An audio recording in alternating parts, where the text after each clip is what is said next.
เฮ้ยมันออกมาแล้วถ้วยอ่ะบอกนัดเราจิ้มเลยเนี่ย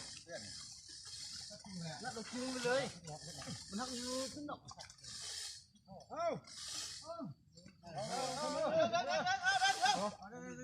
ต้นแหว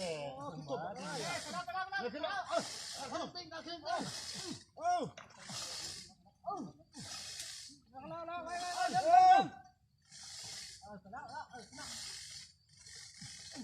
มันยากเราขอดหูกระต่ายไม่ถึงนั่นหรอก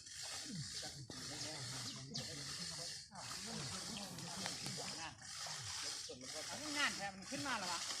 ขึ้นไปเลย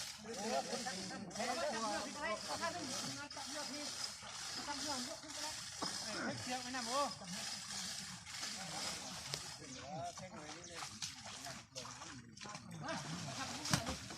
จุ่มเหนือขึ้นมาคันจุ่มได้แล้วจุ่มแบบนี้เลยเอ้าคนนี้มันที่เนี่ยโ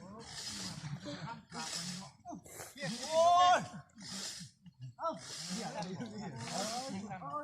มันมืดเอ้ามันจะขึ้น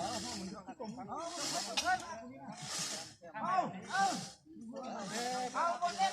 เอาคือมันยากเนี่ยเทียบกับเจ้าข้องโอ้ขึ้นแล้วขึ้นแล้วจำแล้วก็ย้ายมาเนี่ยขึ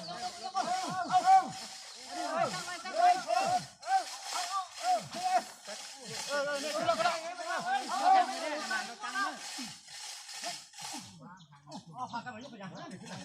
จุ่มกระยามันจะว่าพายนะเอาหัวขึ้นก้อน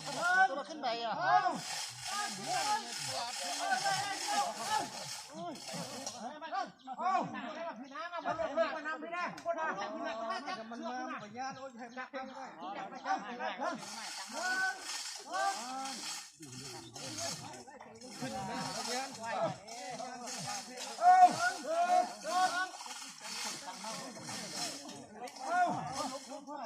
โอ้ยนี่มันไล่ขึ้นมันมืดอ่ะมืดตุ่มเชือกอ่ะมาแล้วสักไปเนี่ยเถอะบ้านเขาได้ขึ้นหมดเลยสิได้ยังจะไหนให้เล่นชุดแม่เก่าแล้วหมดแล้วนะไปหัวขึ้นเเ